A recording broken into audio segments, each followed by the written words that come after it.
spirits, welcome to your Discourse Syndicate's FN Hangout. I am the captain, RG3, your captain, indentured servant, slave to all Hexicans, lover of them all too.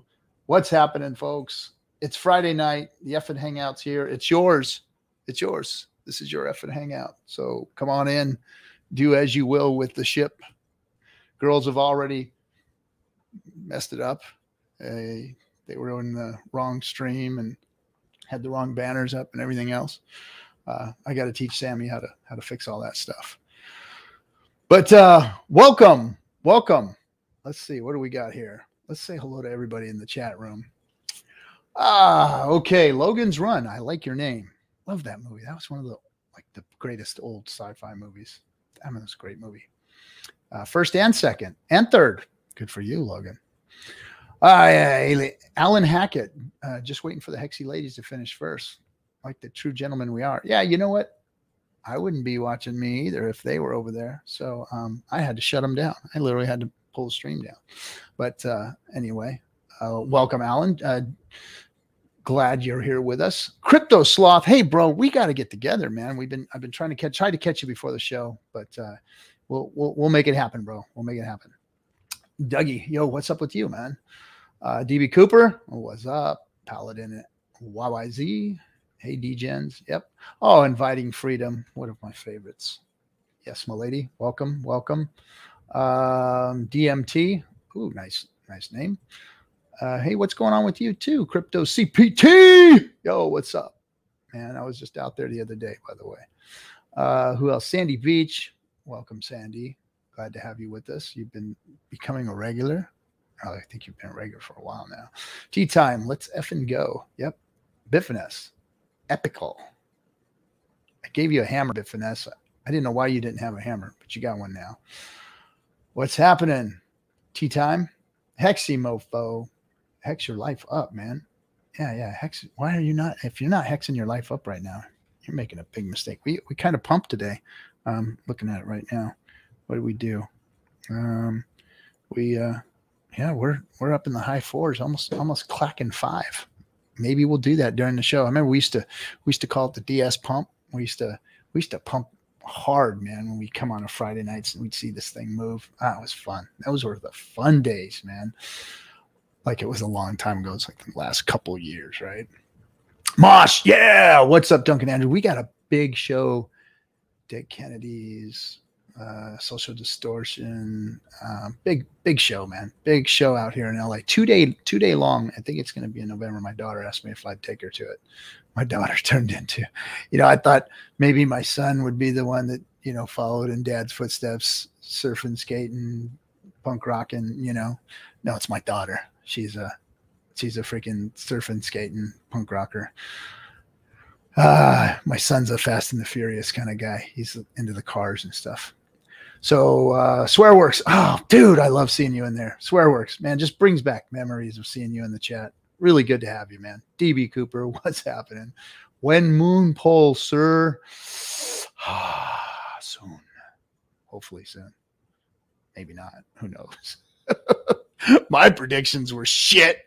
I thought literally when they went out to film Richard that was going to be the launch, but obviously no.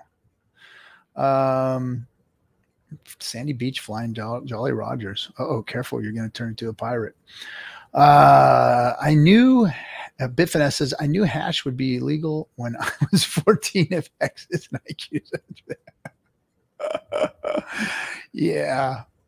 Ahoy, stay out of the brig today. Yes, I'm always staying out of the brig, man. The brig days are over with. No more brig for the captain. Captain is definitely out of the bridge and retired. I'm retired from the brig days. I'm an old peaceful guy now. That's what happens when you get my age. You like start, testosterone goes out of your body. You just start becoming really nice and pussified and all that kind of stuff. Really, it's sad. It's sad. But it's all about peace now. Peace, love, and making lots of money. Alan Hackett, welcome. Oh, I missed Ace. Hexicans are here for the show. Yes, they are. Chris, psychedelic. Psychific. Ah, freaking forget it. Tin Top. And let's see. I'll try, but no guarantees. Okay, Dorsey. All right, I'm going to, back in the good old days. Oh, shit, I missed it. Back in the good old days. Wait, was that just a minute ago? Yeah, it was. It seems like.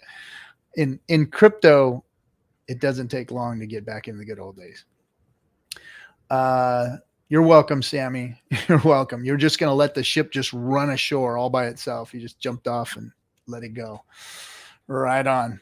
All right, everybody. So the captain is in here by himself on a Friday night. What is up with that bullshit? Let me put the link in the chat for anybody who wants to come, or else you guys are just going to have to listen to me and all my bullshit. And that's it. That's all you get tonight if nobody shows up. It's been a while since I've had one. Oh, look, there's Brasology. Chris side effects, you dyslexic bastard. Wow. Chris side effects. Okay. I get it. What do you mean? I can hardly read regular, let alone this cryptic internet cipher shit that you guys put on your names. Jeez.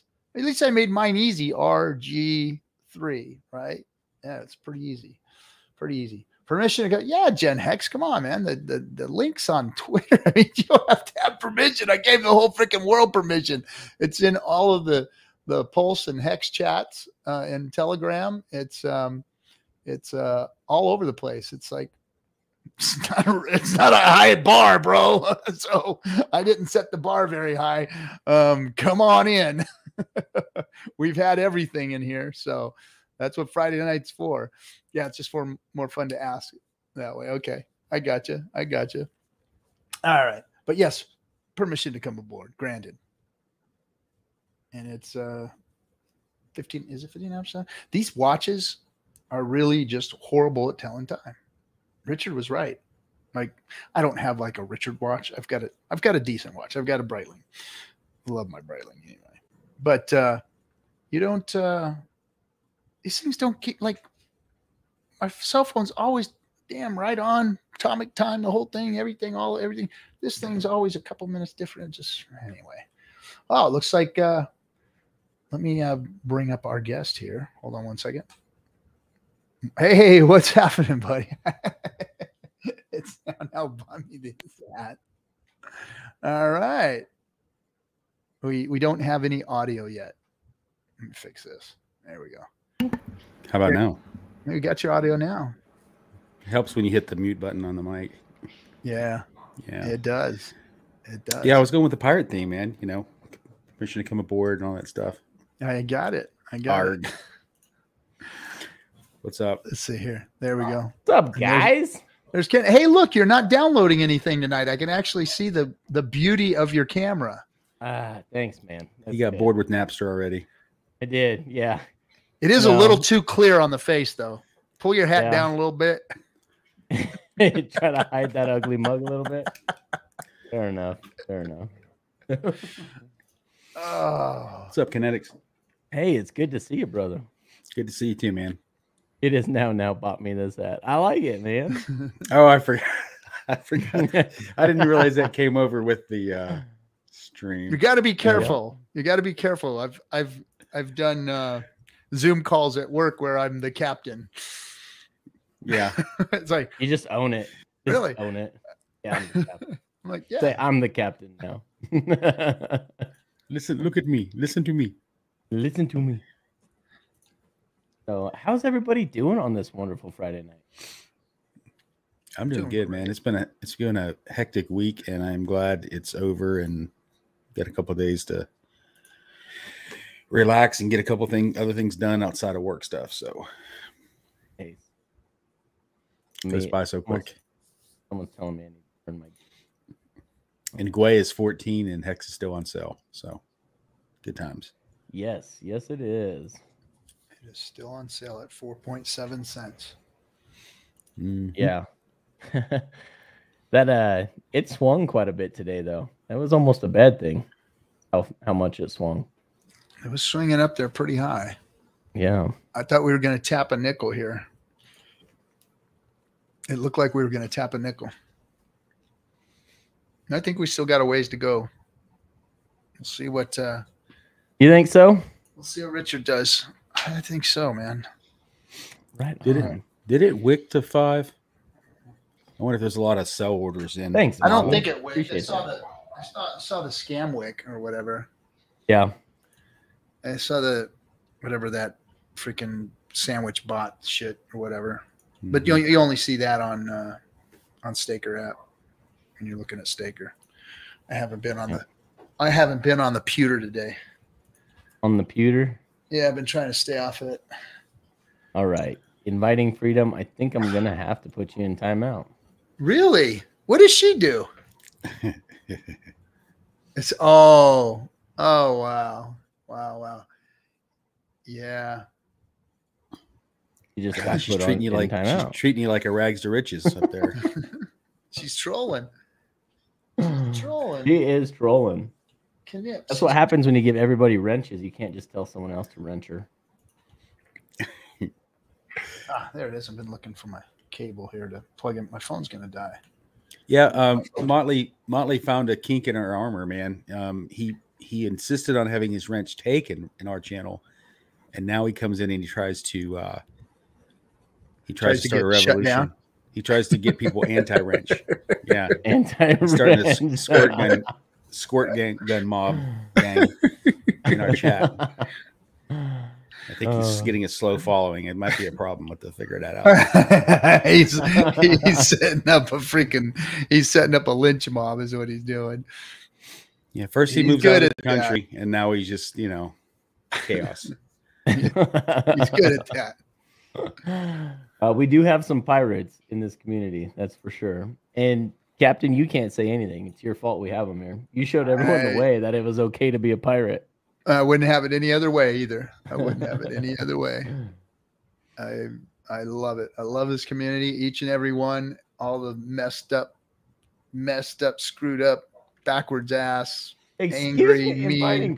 Freedom must have more than one account. We're just gonna have to put user in timeout on that one too. Oh, ex-cowboy wants a wrench. Hey, it's always worked out good for me in the past. Just give him a wrench. I used to just give them away to people that would troll us. It stopped. That was funny. There was a couple of them that were in there trolling us. I'd give them a wrench, and then it was like, oh shit. And then they actually got responsibility, and they started becoming part of the community. But a couple of them do that. Rags to riches. Oh yeah. Don't subscribe. Don't hit the likes. Yeah. Yeah. Yeah, you deputize the trolls, and then they feel like they have to behave themselves. You've I deputized all the trolls. That's what it was. What do you call that when people go to prison and they come out reformed? You reformed them into citizens. Was that what they call what you come out of prison is reformed? Yeah, you're reformed, all right. Hey, it happened it's how it happened in Shawshank. You just get new skills is all you get. He came out working in that grocery store. He almost turned to crime again. Mm-hmm. He found his friend, Andy Dufresne. Until you found a beach. You got to find a beach. There's always a beach out there for you. That's when that's where it all goes well, when you finally end up on the beach.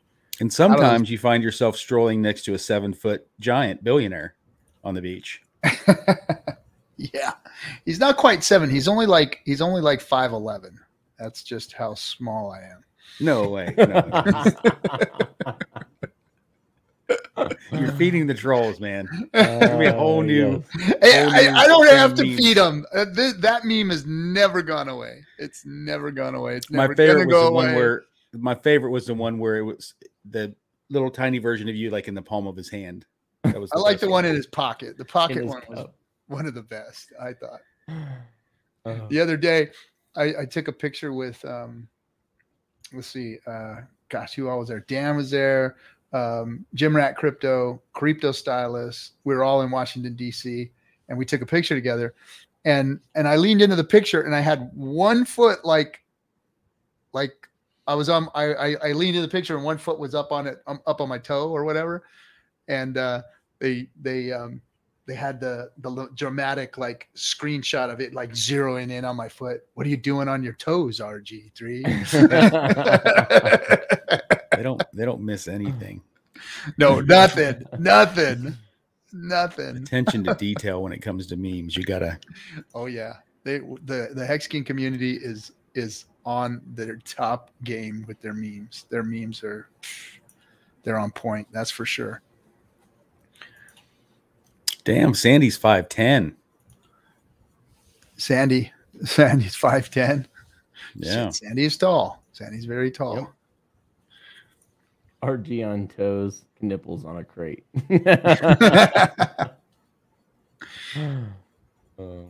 I wonder if Sandy didn't have all those wrenches from all those rooms, if she wouldn't be 6 foot tall. They're probably weighing her down. 5'10" is a tall woman, that's for sure. My mother-in-law is 6 foot. Her and her brothers and sisters are all over 6 feet. I think Uncle Doug's 6'7", so was his dad. They're all tall. My youngest son is going to be a giant, a tall. Yeah, that's the way mine is. My youngest is already he's 6. He's already damn near up in the middle of my chest here. Something in the McNuggets or something, man. It's got to be. Well, he takes after my wife's family. My wife's family's freaking giants, man. Her sister's 6'1". Yep. Of course, with the McNugget theory, Wendy's for tendies would have to be about 8 foot tall, wouldn't he? Well, that's I don't know because how tall he is. that's because those are Wendy's nuggets, not the He's average height. That's he's why. average height. Okay.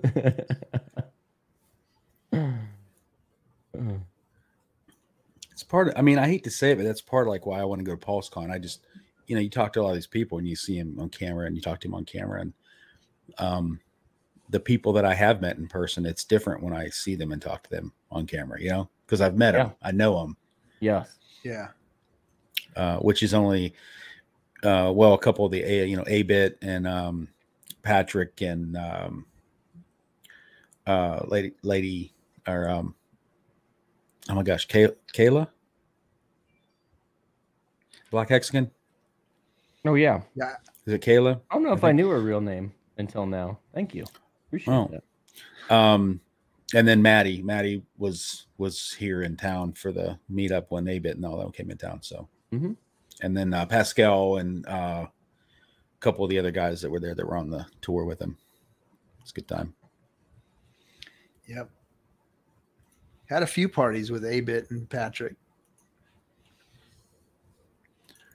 I heard some pretty wild stuff out there on the road happen. So heard some pretty crazy stories. I'll say we had kind of a weird little thing that happened at the second place we went to that had a DJ and stuff, and I don't know if I've mentioned it, on stream before or not, but some groupie for the DJ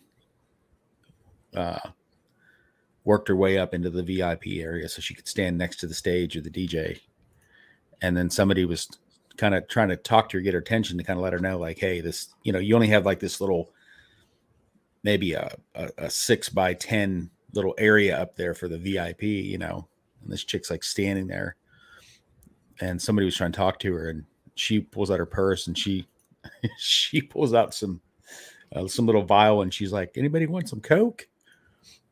And everybody just stopped and looked at each other like, are you shitting me right now? Oh boy. It's pretty funny. Like, no, we're good with the vodka. Thanks. No, we're set.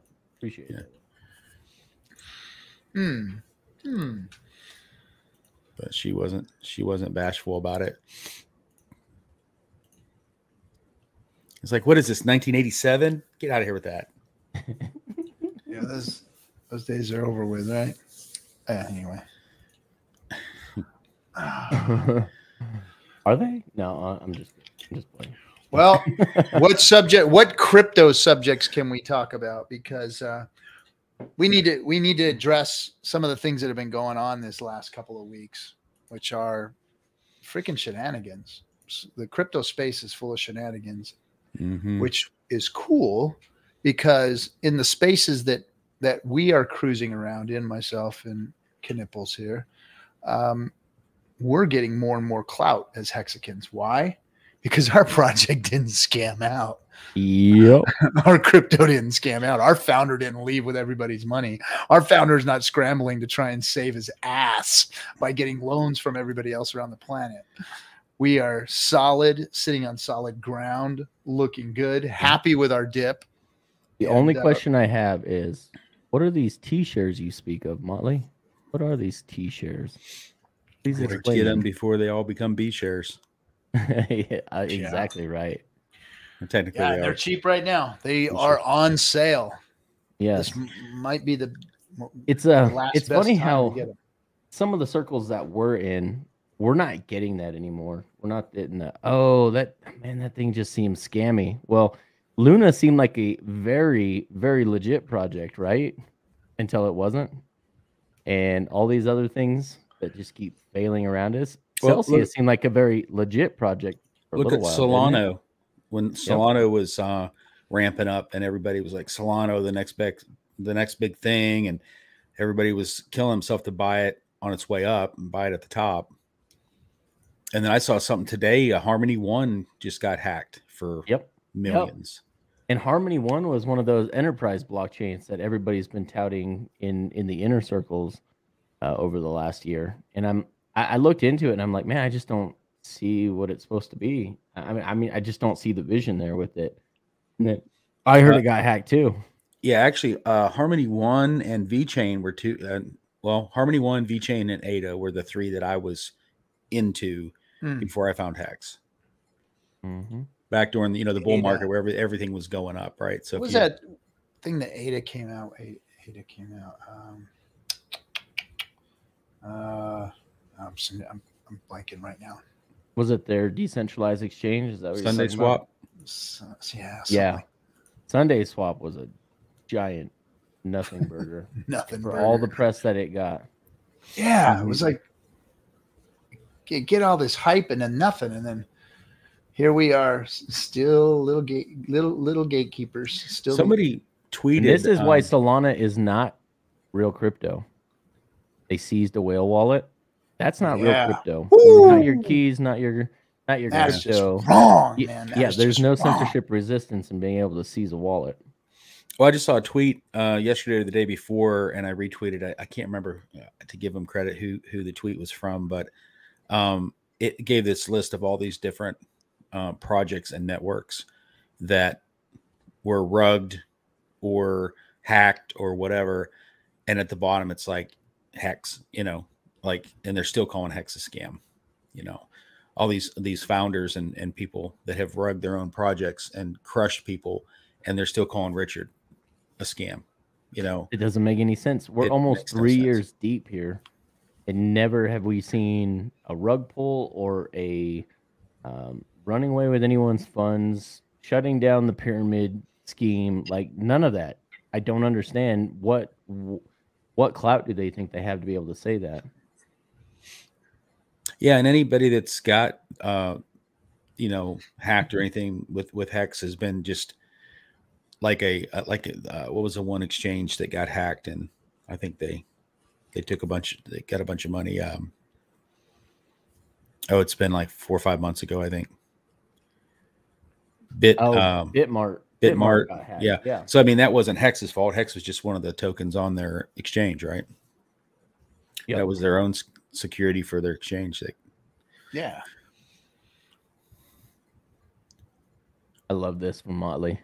Just bought my Solana phone. And that's how that right there, it just smells of desperation. How many times have we seen projects say, we're going to build our own smartphone?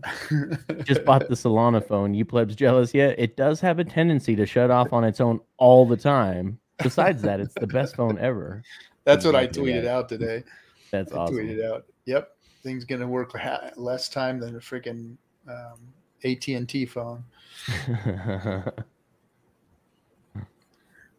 I just had to switch back to AT&T last week. I didn't want to. Yeah. Yeah, that's what I had too. The Death Star. The Death Star, as Captain and I call it, because we both worked for the Death Star. I worked for him for 5 years too, myself. Did you? Oh, really? We all worked for these guys. It's an AT&T reunion. That's right. But I went there when it was when it was still Pac Bell, I went there, and then they switched over to SBC, and then they switched over to AT&T real fast. They just basically what they did is they got what did they call that regulation that they had on the phone? They were called a monopoly, forced to split up, and then somehow managed to. They somehow managed to come back together like the fucking Terminator.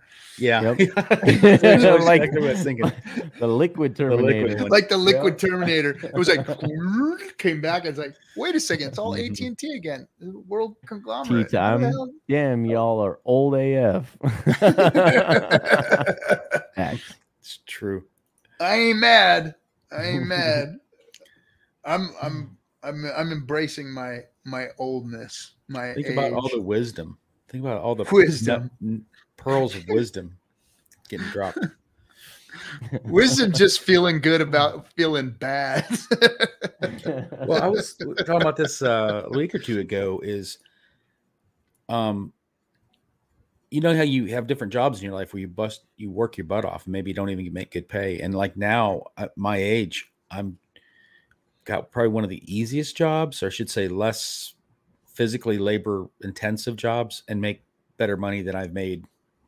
You know, it's like, it's not like I've been doing the same job for 30 years. You know, I've done different jobs, but somehow you work your way up the food chain and make better choices, I guess, and then experience, right, to get the job. So yeah. Just funny how, like, sitting here, as much as it sucks with inflation and taxes and everything else, and still having to work too, right? Because I'm not an OG. Well, I'll be an OG Pulsican eventually, but hey, I'll bet you the OGs that kept their jobs are glad they kept them. Yeah. Hey, or they're salty. Proud aliens. Thanks, Proud brother. aliens, our buddy. Thanks, right. man. We Good appreciate dude, you. He's a good dude. Yeah, we got to get it. We haven't seen you in a while, bro. We got to have a reunion. Why don't you come out, fly out this way or something? Come see us. Yeah. Come see us. Bro. We might be getting together soon anyway. So the only salty part about some of the OGs that kept their jobs was now McDonald's is hiring these other people in at like $15-16 an hour. So now the OGs have to go to their McDonald's manager and be like, hey, I want to get in on some of that. Hey, why don't I make $15 an hour? Yeah. And I get bumped up from 12. I've been handling this fry station for years. I think I've been owning it. Like, why is only the new customers getting the new phones? I've been here. I love it. I love it. I thought about going and seeing if they had a position open in mine. I mean, it's a bear market, right, guys? I'm gonna go hit up that Mickey D's, see if they can put me to work. That'd be a good time. Like if you had like some good bags, right? And you're just kind of in the cruise control mode right now, waiting for pulse chain and stuff. And you got your staking ladder in and stuff. And you just wanted to work, to do something, to have something to do. That'd be kind of great in a way. You can go do something you actually have fun doing. Like if you like animals or something, man, go somewhere, go work at PetSmart or something. Well, maybe not PetSmart. I've heard evil things about that, but you know what I mean? Go work at your local pet store or something. Heck yeah, man. I mean, playing with puppies all day long, it doesn't sound half bad. Yeah, man. I mean, every once in a while, you know, a hamster bites the tip of your finger off or something, but you know, that's what medical's for. Yeah. They give you medical at pet shops. Probably not. DJ Pollywood, I used to work for an airline, and I would always be the one to volunteer for delivering luggage because they paid really, really well. I always loved delivering luggage. That was easy. I guess the good part about it is if a hamster bit you, you could just use the hamster as a compress, right? Yeah, as a cotton ball. I could get you right here. You just hold the hamster against you until the paramedics get there. Just you don't do mouth side towards the neck because then they'll bite you again. Yes. So I used to have you don't want to use the rear end either because that's infection. So well, yeah, you just worms. Be careful how you compress the hamster to your neck to stop the bleeding. I had a ferret when I was a kid. The ferrets are actually really fun. They stink though. You gotta like clean up after them a lot because they got musk. the musky thing. Yeah. But they're hilarious to play with, man. Dude, the way they tumble around, and they're sneaky little bastards too. And they arc their backs and like bounce. Yep. They just take him out in the yard, and he'd go in the high grass, and he'd just see the top of the grass moving and stuff. Yep. He'd go out there and hide and just jump up, bounce around. Boy, Rags had an albino ferret one time. He was talking about it, or a rat or something. It was an albino, which I thought was ironic because he has no pigment, you know. So, that he would have an albino pet. The albino kid with the albino rat. Mm-hmm. How long are we streaming tonight, fellas? I don't know. Tea time. It's about to get turned off here in a minute. We keep talking about ferrets. You're right. Let's go back to hamsters. This is supposed to be a crypto show. Shit. Well, it never really has been a crypto show, to be honest. Not the Friday night hangout. No, Friday night hangout. D'Artagnan on. He'll talk about guinea pigs all night if you want. He loves guinea pigs. I ate a guinea pig once. You ate one? Did you? I ate a guinea pig. Like on a stick? Like on a stick. It looked like a rat. It probably was a rat. They just told me it was a guinea pig. Oh, don't worry. It tasted like a rat. It tasted like a rat. Looked like during your Navy days? You went into port. Fucking you're Navy. That's it. You're out of here. Navy. Did he just say was I in the Navy? Let's try this again. I can't keep that. Thank you for your service. I can't keep. I was in the Marine Corps. Talking about Rags. He was in the Navy. The Navy was his ride. They were my chauffeurs. Okay, Marines. I'm so sorry. Yeah. It's all right. Sorry. My questioning was that did you go into port one time? You're like, what do you guys eat around here? It's like, try this. Believe it or not, Delicious. I went down to Jesus, now slipping my mind. I went down to go to Machu Picchu down in Peru and the Urubamba Valley to go. I was going to go buy a hotel and live out there and just run a hotel. 21 room hostel, and I was out there for there was a big native celebration called the Inti Raymi, and that's what they do. They run around with these freaking sticks with guinea pigs on. They eat guinea pig out there, so it was guinea pig.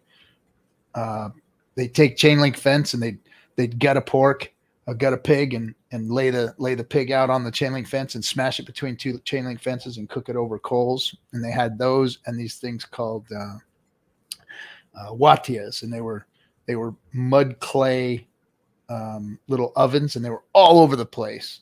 And you'd just go and they set them up all over, and you'd break one open, and there were they got about 1 million different colored potatoes out there, like purple, red, green, yellow, orange, you name it. They're all different, look like a box of crayons. So of course I took to them and ate them fast, but they put them in there and they cook them, and you end up, they got corn whiskey and all that shit that they drink out there, whatever it is, sugar cane whiskey, and just party and walk around and eat pork and rats or guinea pigs, whatever they were. Guinea pigs. And there wasn't a meat on them. It's like you're like somebody's going to clip what you just said, and they're going to have you saying that you were running around eating crayons for one.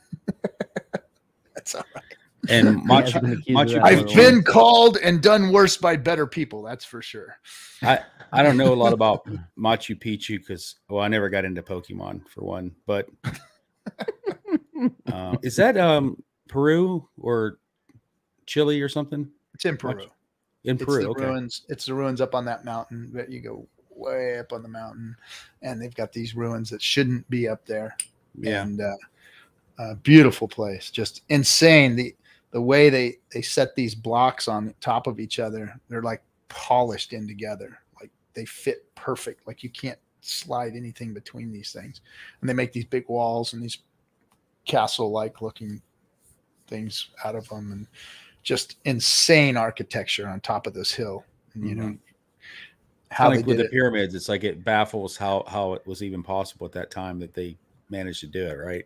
Yeah, and they've been, since I've been there, they've been finding a lot more stuff there, and they've been digging a lot out, and they're finding out that this compound goes all over the whole valley and everything. It's just amazing. But yeah, it is a cool place. And then I balked on buying the hotel, and that was like in the early 90s, and I balked on it and I didn't do it, and that next rain season, that whole valley got flooded by the Urubamba Valley, the river, and that hotel got washed away. Oh, The one you were going to buy? The one I was going to buy. Man, that could, man, if you'd have bought it and got it insured, that might have been sweet. I don't know how the insurance works out there, whether you can get. Do you real guys good sell insurance. mudslide insurance? No? Right here in this walled canyon valley with this river down at the bottom of it. Yeah. Let me check my mutual of Omergerd. Somebody said, did you see the deep fake of you? What is that? Oh boy. Oh, Hex is away. He did. I don't know how many he did. He did a lot of them. He did a deep fake. I don't know what it's. Oh. He even did one of me. And that's now. Yeah, I did see that. That's right. Damn. It is now. It was mini me. It was. I had to like watch it like 3 times, and I realized I was like, "That's mini me." It is now. Yeah, that looks almost like Captain Jack Sparrow. He had one of Finbear and Jim Rat, and I mean, Crazy. on and on and on. Even Monica, he did one or two of Monica, I think.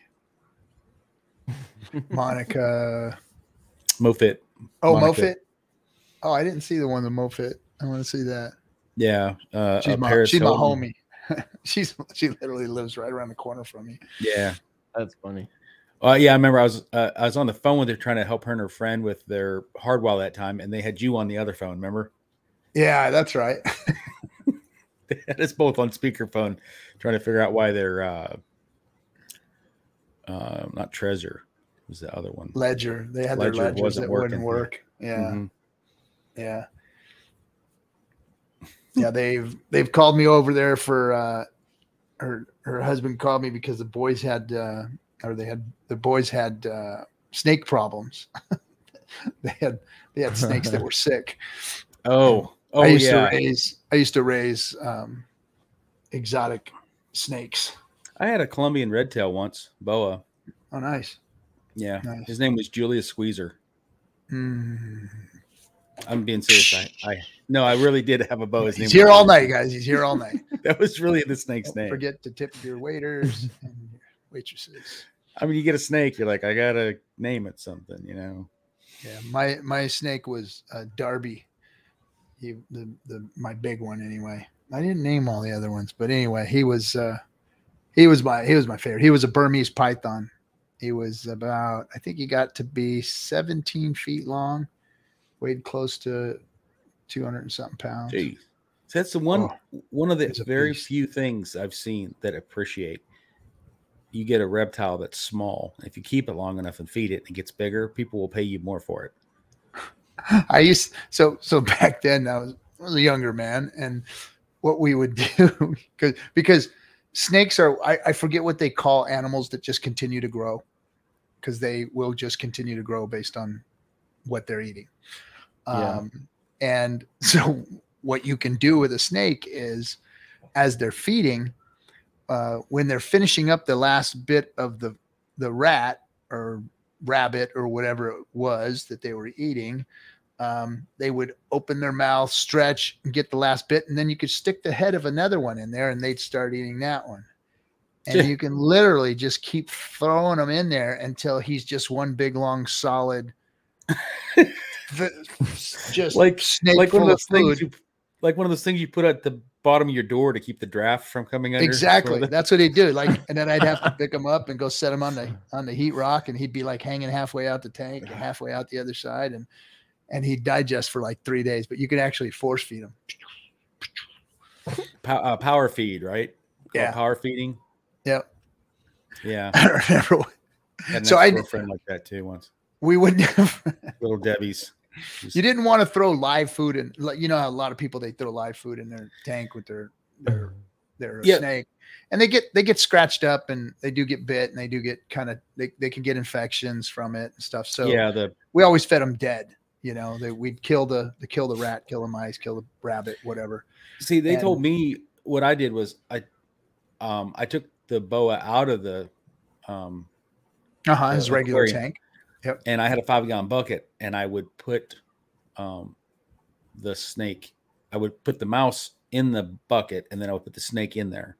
And then after he ate it, I would take the snake back out, because they told me you don't want to open the lid and put food in, because then when you go to reach your hand in to like change the water or clean up, I had a feeding tank and his living tank. I would take him out and put him in there, and then he'd get all excited, and then I'd hang the dead food in there for him. So that because when it's mice, and pinkies and all that stuff, they're not going to hurt the snake. But once you get up to the rats and the rabbits then they will, they could damage your snake. So I remember one time I needed to feed them, and at band camp, pet store at band camp had snake camp closed down. There was no reptile store, so I had to go to the regular pet store in the mall. And what we would do is every time I'd go get the rats, they'd either kill them for me and put it in a bag, or I'd kill them. And you just grab the rat by the tail and you swing them, boom, and you break their neck over your wrist. And then throw them in a bag. I'm gonna get blamed for this conversation, ain't I? So I'd go to the damn mall shop watching. where it's puppies and stuff like that, and kittens and crap. And I asked the girl for the rat, and she gets the rat out, and she starts making this whole little box up with all these little like foofy stuffs and all that. Tell you what kind of music he likes to fall asleep to, and a little bow tie on. Yeah, so she brings the rat out, and I'm not really thinking about it. So I grabbed it, and I grabbed it by the tail, and I swung it, and I snapped its neck, and I threw it in a box. And this girl was like mortified. I didn't realize what I had done until after it was too late. And she's just losing it, like shaking and like crying, and it was a pretty bad scene. But so the reason why I got the snake in the beginning was because I had like a fear of snakes, and a friend of mine said, get you just a baby little, like a corn snake or a constrictor, one that really doesn't you're not going to buy a striking snake anyway unless you're crazy, right? And they said just get it for a while and let it just wrap around your wrist and just get used to it, and then at least if you're out in the woods and you see one, you're not going to panic and whatever. But that's why I got one, and then ended up moving, and I sold it. But I got all my money back. Like by the time it had grown, when I sold it back in the day, like I think in the newspaper or something, I sold the little habitat with the hot rock and all the stuff, and I think I broke even on the whole thing. So cheaper than a psychiatrist. Well, with that, thanks DMT for joining us. Oh shit, I didn't. I'm sorry. What's up, DMT? How you doing? It's a fascinating conversation you're having, but I got a hex question for you. Oh yeah. Oh, finally, we're a crypto show again. Thank God. Yeah. So I'm watching this podcast today with Robert Kiyosaki and George Gammon, and they were talking about the assets that they hold, and they're real estate guys, and they were talking about how they never sell, especially the ones that they rent out to tenants, because it pays them to hold it. Plus it appreciates in value over time, just like Hex, right? Your T shares are paying you to hold them, to stake them, and the Hex appreciates over time. But what he was saying is that if he wants to go buy a Ferrari, he doesn't, go buy one. He buys the asset that cash flows to be able to pay for it. And then the tenants basically pay for his Ferrari. So how do I make my T shares pay? Say I want to go buy a Harley Davidson.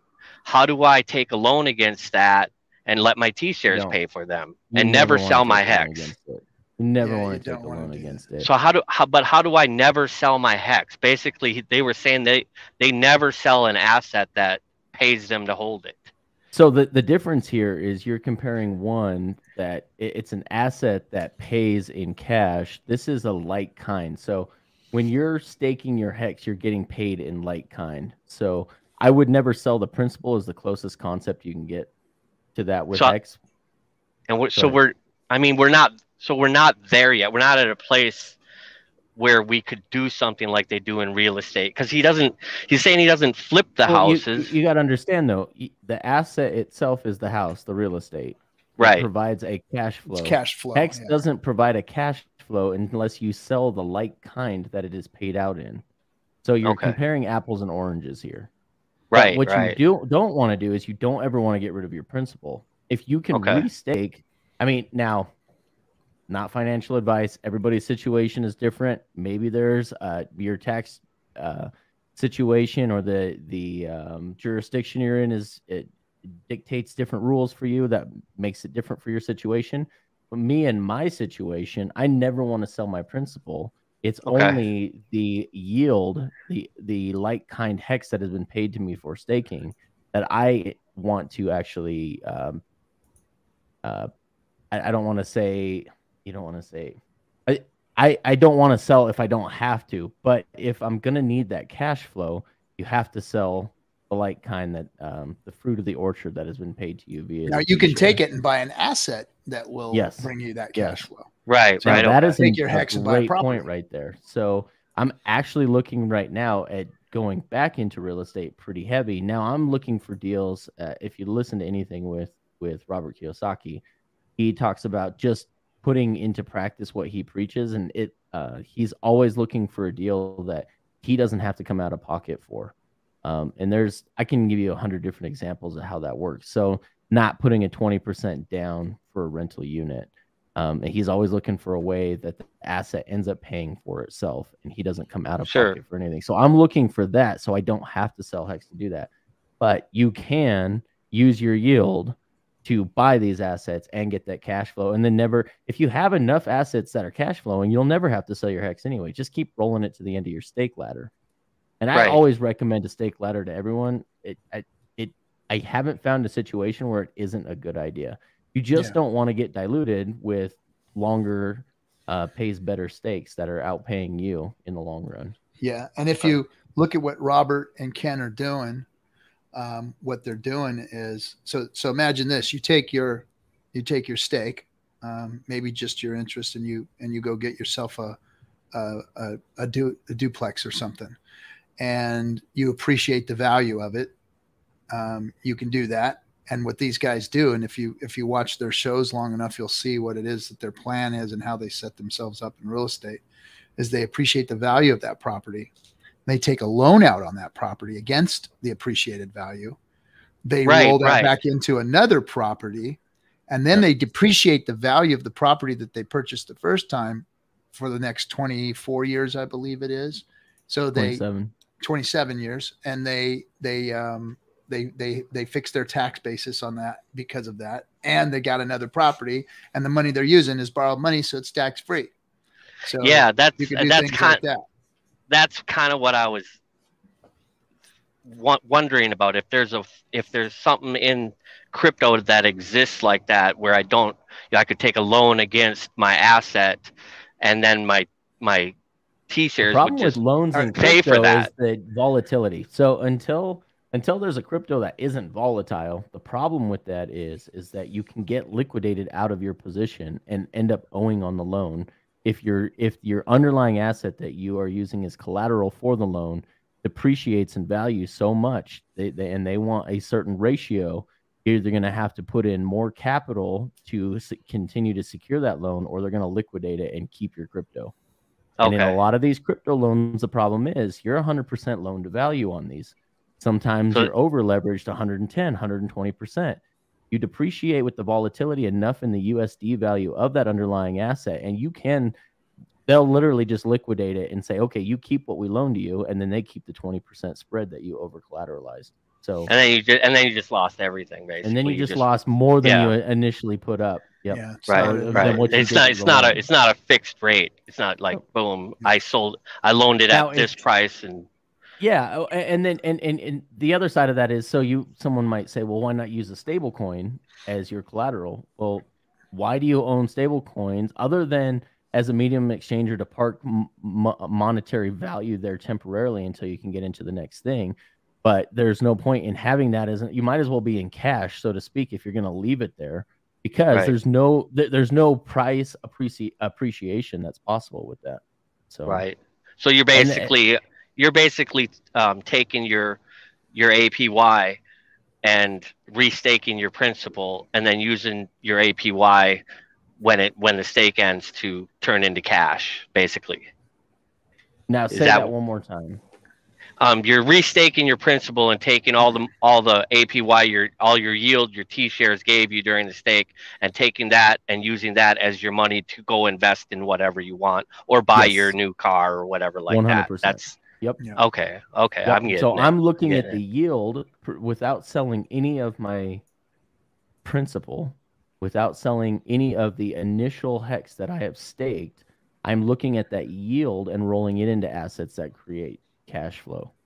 And then actually, once I have cash flow from these other assets that I bought, then you come in and you can buy more of the underlying asset and more principal for more stakes in hex, and you can roll them out longer.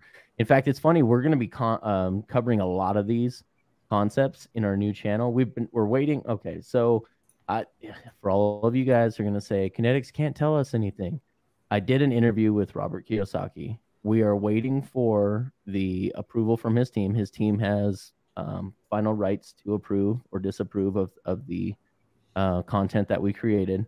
And then once we get the content approved, we're going to go ahead and launch our new financial channel, because there's going to be a lot more of a demographic for personal finance. And we're going to cover a lot of these financial concepts. And we're going to have a crypto twist to it, where a lot of these other personal finance channels don't, or they just touch on it like, hey, I just hold on to Bitcoin in my Coinbase account forever, which we all know, not your keys, not your crypto. So we're going to have much more of a sovereign approach to that. We're going to do some cool stuff too. We're going to show some days of us out at the gun range and our everyday carry, what kind of guns we carry, what kind of tools we carry with us. We're going to have a lot more of a masculine vibe to it than some of the weak sissy stuff we see out there. But we're pretty excited about this new channel, and we will get into more of these financial concepts and how you can leverage your crypto holdings to buy some of these other assets. Dude, that sounds good. I'll be checking that out for sure, man. I appreciate that, man. Well, we're really excited about it. I'll announce the name here very shortly, and we're literally lining up like 2 months worth of content so that it is scheduled, ready to go.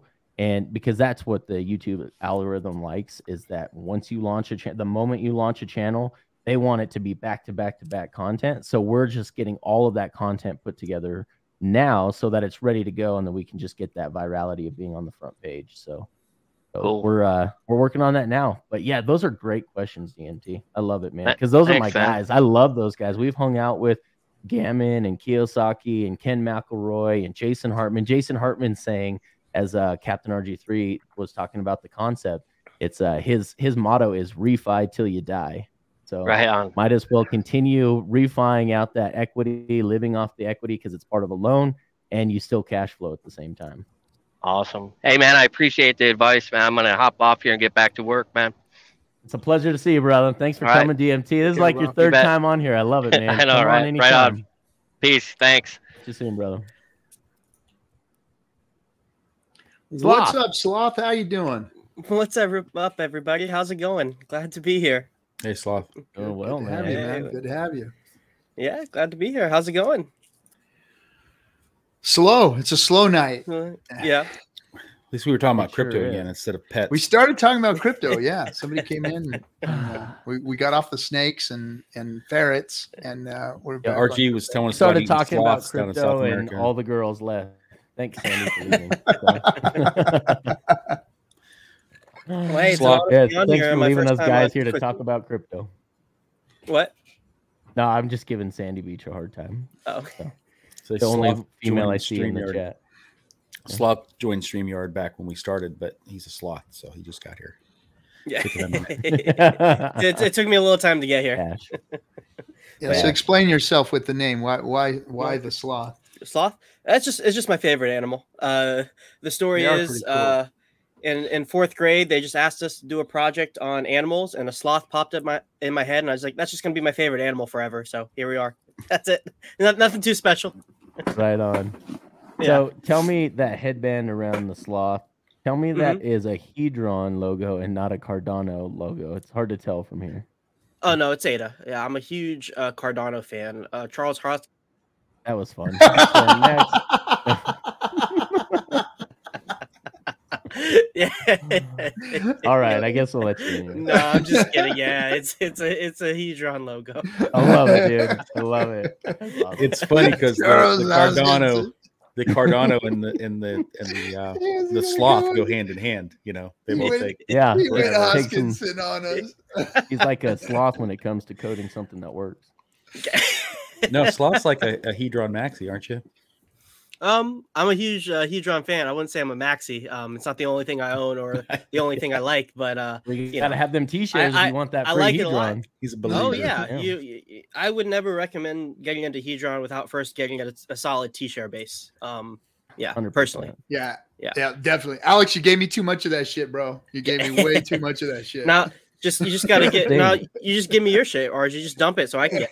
Just dump it so sloth. I don't sell my crypto, dump it. I want it. I don't sell it. I'm just gonna let that shit marinate, man. I'm gonna tell you this, guys. All of you guys out bag. there that think Hedron, there was too much supply initially, maybe for the initial price bump. But you guys don't understand. That is a slow to bake steam engine that as people burn it to get more free T-shares out of these HSI stakes. Tell you what. And as they become more and more rare, the 100x multiplier has gone away. What are we at? Like a 2x multiplier now? 2-3x multiplier now? It's it's done now. It's over. It's done. Yeah. See, I haven't even been watching it, but I know that the mechanics. I did this napkin math from the very beginning, and you guys. This is going to become as rare as T-shares eventually. So if you guys don't understand the power of Hedron, it's going to sneak up on you quicker than you guys think. And now he's doing really a new excited. program too. Yep. To burn it. I was about to say, if you describe Hedron as like a slow moving kind of engine, Icosa, the new thing that he's going to drop and is developing is going to be like jet fuel on top of all of that. Like a whole generator, plug it into the system, speeding it up potentially years. For how fast it could have reached that kind of threshold that you were talking about. As I was talking with Kool-Aid. Had a little pump last week, didn't it?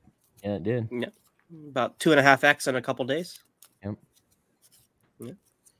And it's done. Flat Earthers already infiltrated Hedron. That's great. Hey, Wild SJ, it's good to see you. Here we go. We're gonna add moderator to a Wild SJ. Yeah. So what I like to think of that staking and burn that he's creating now is like a Pac-Man bot going around and just eating it all up, gobbling it all up. You guys have those of you guys who haven't been paying attention, you're gonna wish you hadn't dumped your Hedron. And I'm okay with it. Go ahead and dump it for now. So. No, I've been super happy that people have been dumping, just because it gives me the opportunity to get a larger proportion of the entire share as a smaller player. It's an opportunity I wouldn't have. Yep. Well, what I like it, what you said earlier though, I still think rings true, is that you guys need to worry about your T-share base first, and then worry about accumulating Hedron. Yeah, and the cool thing is where prices are at, or at least where they were at, you can kind of run the math and see like, okay, how much money do I need to get like what's a squid position? Like for instance, it takes about 1 billion Hedron to get a squid position. And now we all know, and especially you guys here have been here from the beginning. 100 T-shares at the very beginning was kind of chump change. You had multiple 100 T-share stakes, especially if you utilize longer pays better. But now a squid position, even on a 90+% dip, is unattainable for most people. Like you have to put in a serious amount of cash, and you need to leverage your time for at least 5 to 15 years to be able to approach the 100 T-share ranking. And that's just not feasible for most people. But in Hedron, you can get that same proportion of the system of a token whose distribution model is tied to that scarce asset for only a couple $100. And if you're playing with multiple thousands of dollars, like it's a asymmetrical bet that you can make with a small like proportion of your portfolio. Hey, Dorsey, don't be telling people. I want people to think that I'm a bigger player in the system. Don't be telling people that I'm just a turtle. Okay? I don't need that out there. Well, he could have called you a crab. I mean, horse, right? Well, yeah, he did compliment me with the turtle, so I appreciate that. Thank you. Give you a promotion. Upgrade. Yeah, that's right. What's that? We were playing with the Hex Calc last week and the week before. We've done it a couple times. It's kind of fun. Say if you've never used the Hex Calc to kind of do the math and see like what the prices at what they're at right now, how much would it cost you in dollar amounts to, you know, be a crab or a turtle or a dolphin, or add to your bags now to get up to the next tier. Because with these airdrops coming out, you know, if you can invest a little bit extra now to get up to that next critter tier, that may be a huge difference in some of the free airdrops, right? Kind of like the Pulse Dogecoin. Well, the Pulse launch and the Pulse X launch is probably going to make a lot more, a lot of people move ranks in Hex because they'll be trading Pulse and Pulse X for Hex and staking it and moving up the ladder. And I'm wondering, I haven't heard, unless you guys have, maybe you can fill me in, but how's the staker team plan on handling your percentage of the shares based upon 2 systems it's running on? I need to talk to Steph. I haven't heard what's going on over there. I know, me too. He's been busy, man. Yeah, I know. So have we. Everybody's been busy. So am I allowed to tell them how big this movie's about to get, Captain? I'd love to hear how big it is. Details? The movie is, it's sick, man. I mean, I can't believe what they've done and what they're getting ready to do. Yeah, it's taking on we another can't level. talk about it. Yeah, we can.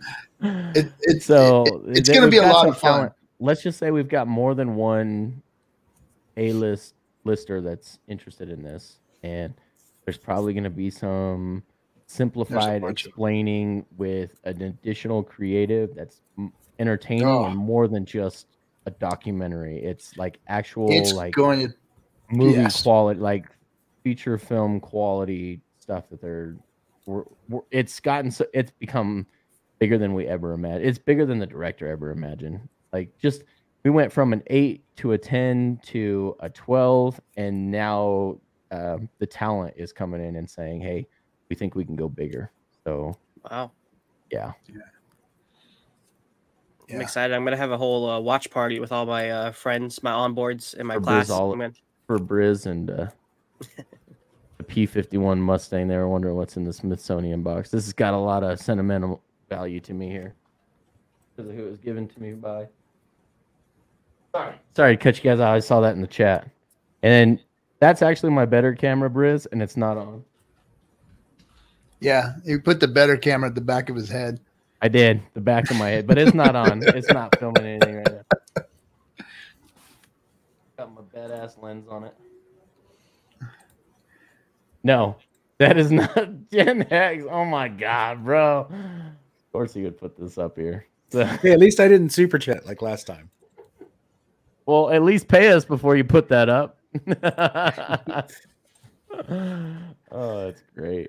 Yes, Dorsey, there's a possibility this could become an actual, instead of just a documentary, could actually become a docu-series. Like high-level docu-series. Ooh. Maybe they'll have a spin-off like Game of Thrones, but with Richard, and then like each season, the different Furus that die, just like in Game of Thrones. Ooh, every episode, you're just not sure which Furu is going to be dead at the behest of the writers or the behest of Richard in this case. Yeah, and it's the way the story's done is it's done so well.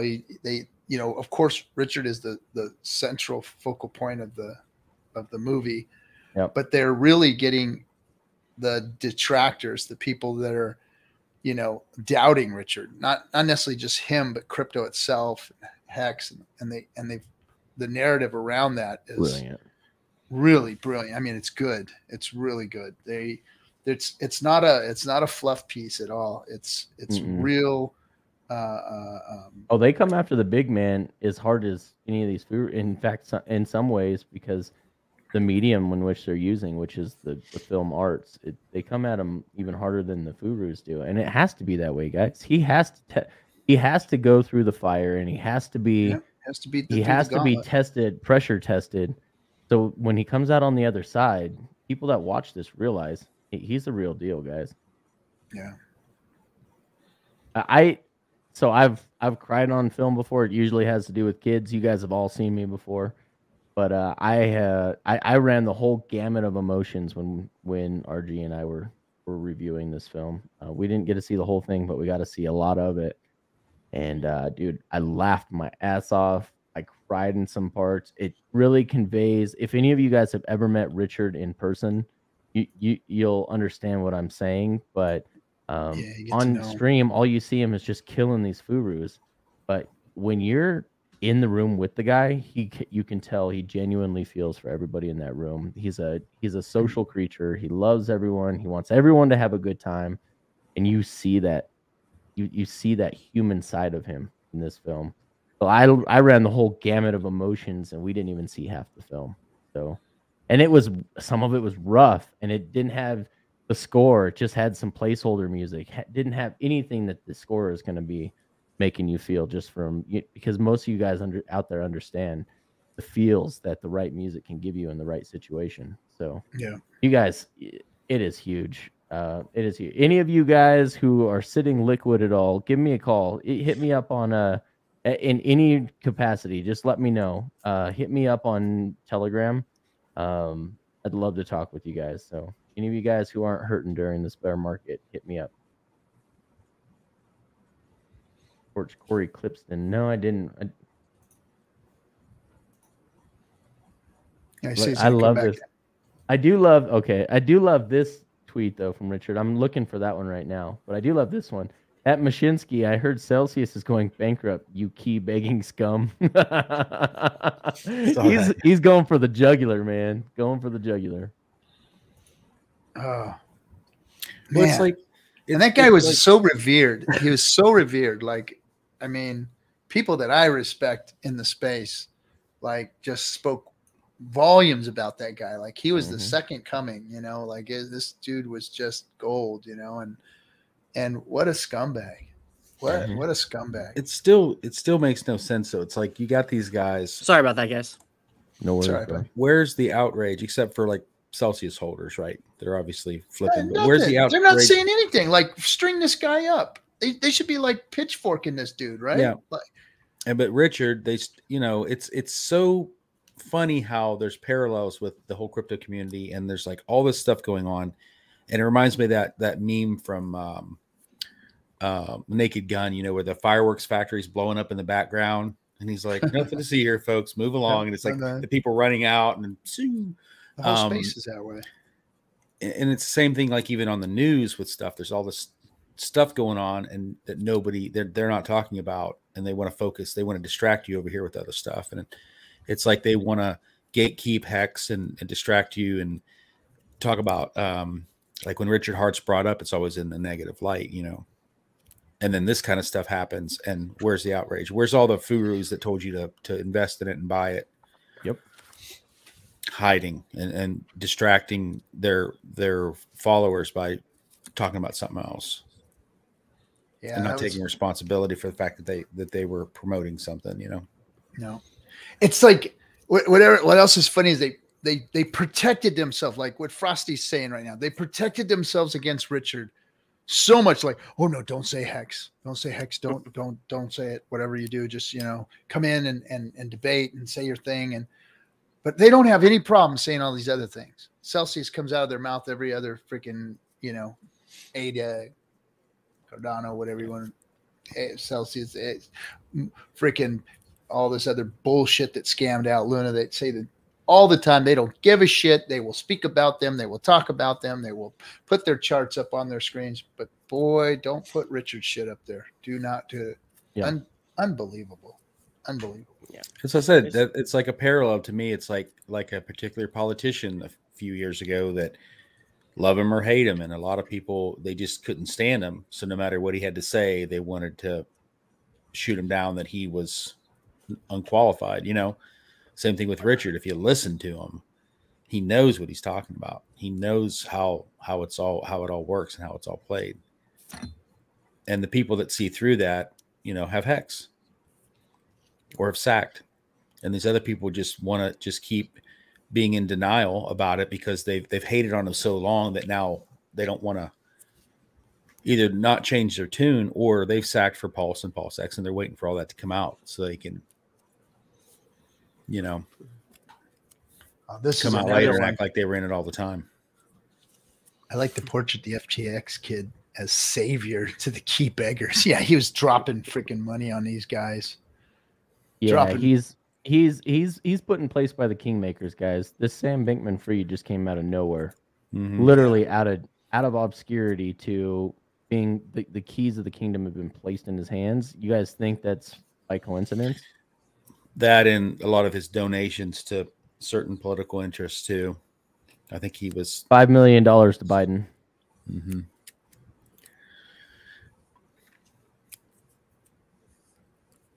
Now he's throwing he's throwing good money at bad.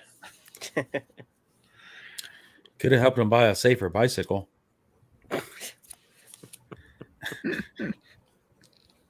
Sorry, too soon. Yeah. Oh man. But there definitely is a double standard out there with Richard Hart versus just any other popular projects founders. Because even if Hex or anything Richard does, or even if Pulse Chain when it comes out, if it even has like a fraction of a hiccup that anything else that normally happens in crypto, everybody is like, "Ah, see, I told you so. Absolute scam. You shouldn't have got into it." And anybody who was on the fence would just ride along with everybody else, just absolutely immediately. Out of nowhere. Literally out of nowhere. Yeah, I saw that today. Side effects. Goldman Sachs wants to buy Celsius. Why not? The middlemen want to buy another middleman product. Why wouldn't they? And they'll probably get taxpayer funds to pay for it. Oh boy. Oh boy. Hey, look who it is. It's our prodigal son here. Well, what's up, everybody? Hey, what's going on, guys? I came in right on time. Yeah, you did. Hey, by the way, I called you just for that one tweet. I put it up and I said, "Hey, Wells, why don't you hop on and give us your thoughts on Goldman Sachs?" You say Goldman Sachs, there's like a ping.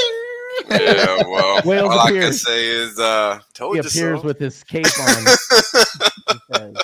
I'm here to save the day, like rip open the office. So. No, nothing like that. I mean, you know, I've been talking about this as I started streaming. This was the end result of everything that they've been doing. I mean, how else do they pump something for a year, but yet it goes nowhere? It's to pull the rug up from under you. And everybody's seeing the end result of that right now. That little Celsius is just one slice of the big pie that's being divvied up right now.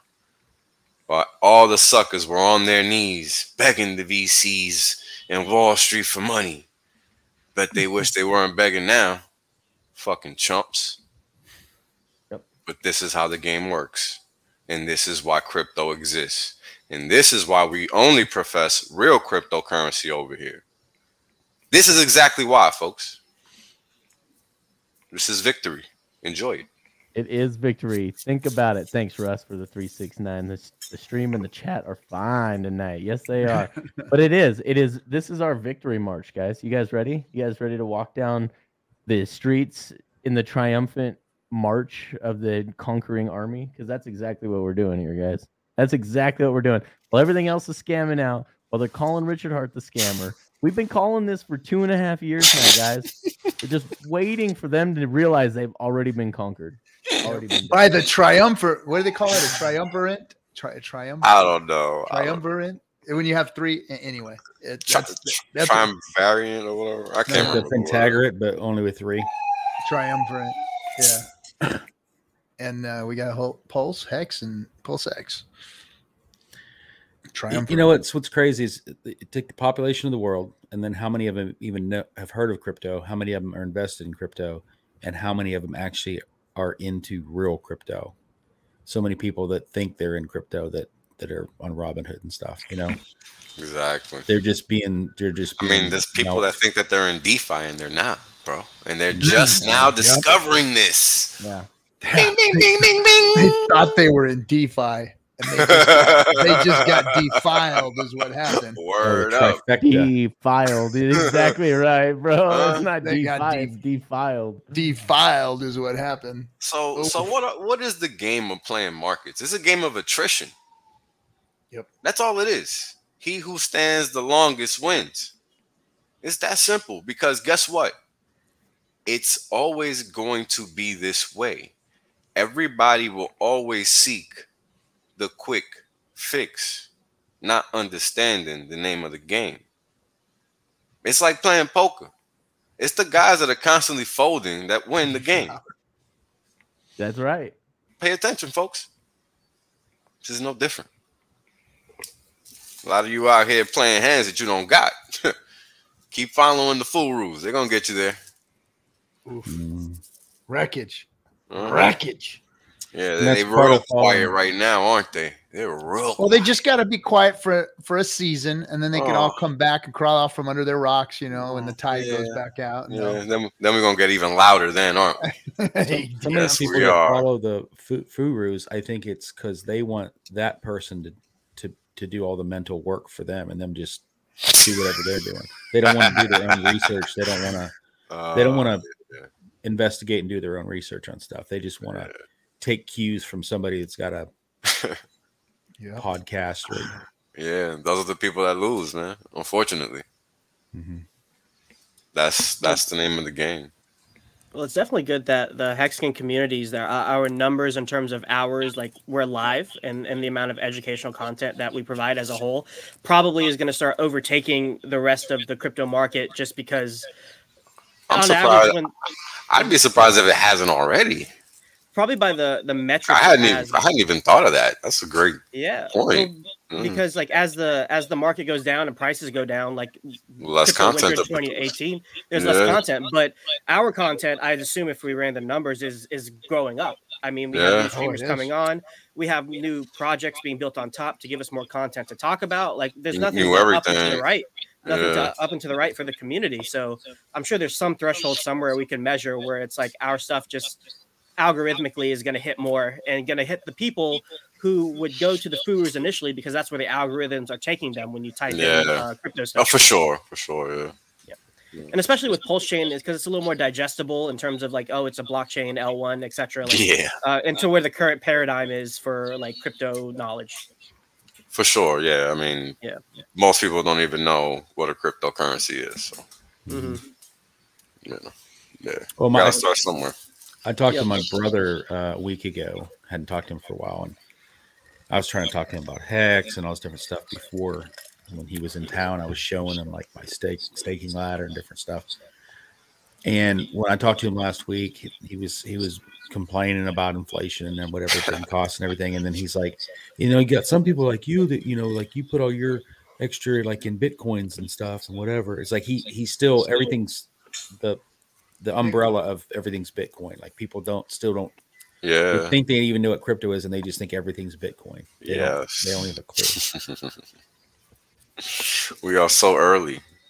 Well, if you're not in the space, you're not. That's the only thing you're hearing about. Well, think about outside of the space. I mean, I think we really. I know I did for a while. I think we as a whole underappreciate how small of a segment of the population is involved in this thing. I mean, it's really not a lot of us. Nope. Yeah. Nope. I mean, like, crypto as a whole is only 3.5% of the world. 3.5%, 4%. Yeah, of the world got into crypto. Let me tell you. Look, just think about this, right? I live in New York City. Millions of people here. Out of all of the times that I've ran with a freaking Hex hoodie on, only one person has recognized the logo. One. Out of millions of people or hundreds of thousands of people that I've ran by. That's called opportunity, my friend. That's called opportunity. Correct. Correct. That's exactly right. I mean, we're so early, and it's just incredible. I recognized you when you were speaking at city council in Florida that time. I was like, it was the school district, bro. It wasn't city council. Oh, was it school Yeah, I district? think it was a school district. It was a PTA meeting. Oh, was it? I think so, man. That makes it even funnier. Yeah, exactly. Oh man, but we're super early, super duper early. Like people are not. I think for a lot of us, it's hard to grasp how early it is still because we're just in it all day, every day. I know it was for me until I really just realized, like, yeah, nobody really has a clue. We're here talking about Hex. These people don't even know what Bitcoin is. Well, and the politicians, it's like as much as they try to wrap their hands around it, forget about it's it. It's like water. It's just sneaking through, falling through the cracks. And, you know, they can't. They can't contain it. Yo, it's like sand. Sand, yeah. It's like baby powder sand. It's like that Iraq sand. They just ain't never gonna get a hold of that. Poof. No I mean, I even had somewhat of an experience with that today. I onboarded a good friend of mine. I gave him a wedding present. Part of it was like an HSI for like 100 B shares, right? And like before, if I was trying to onboard somebody, I might try to explain the share system or etc. And I'm like, you know what? Right. They don't need to know that. Let me just plug in the public address and the staker. Be like, yo, you're gonna earn more every day. Yeah. You'll see how much you earn, and it's like a CD. And they're like, cool. And then I showed them how to make a wallet, etc. But I'm not even gonna begin to try to scratch the surface. Like it's not even worth it. And then that's when it became. Moments like that is when it becomes really palpable how deep we are in this rabbit hole. Yeah, where it's impossible to communicate these ideas to people who haven't begun to even think about finance as one or cryptocurrency as a second. Just in general, Just in general. I mean, it took me a while to figure that out because we're over here, you know, putting this puzzle together and taking it apart and trying to put it together again. And, you know, we're over here playing our own little game and everybody else is just not even looking over here. Well, and what about the people that still think their best method of saving money is a savings account? What's it going to take a negative interest rate? I don't know, man. To get charged money? You know, I think about that because you would think after seeing 0% for a decade, that would be enough. But no. It's not. I think the system, the financial system, has actually collapsed on itself. I don't see any other way. Just think about it. Everything is tied to it. Everything. Aren't there banks in Europe that have literally negative interest, right? Like you pay to keep your money. You pay to keep your money there. That's right. I think the threshold is damn like near that way here. It's gonna go there soon. Yeah. Yeah, it's damn near that way here. Yeah. I mean, you think about so let me tell you guys a story. I don't know if I talked about it last week, but it's just the damnedest thing. I can't stop thinking about this.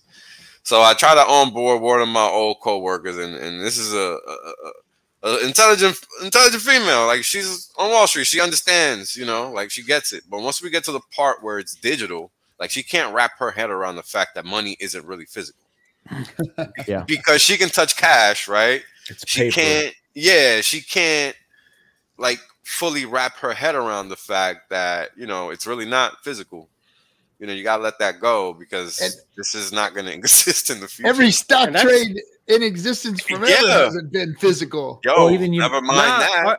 RG3, the company's real. There's a building. They can go touch it, man. Yes, that's right. That ownership of the equity of that company that's just ones and zeros on a page is real. No. Yeah, this false dashboard money too. This false belief that people think that a stock is tied to the profitability of the company or the value of the company and all that. That hasn't been true for a long time. I mean, it's like that. It's a speculation tool. It is just like every shitcoin out there. It's just like them. You know, there's nothing. Hold on. Let's just talk about what actual stock is. A stock is actually a security. So by definition, it is a promised coin. Carry on. It's literally the OG promise coin. That's right. That's exactly right. That's why you have to have a prospectus and all this stuff.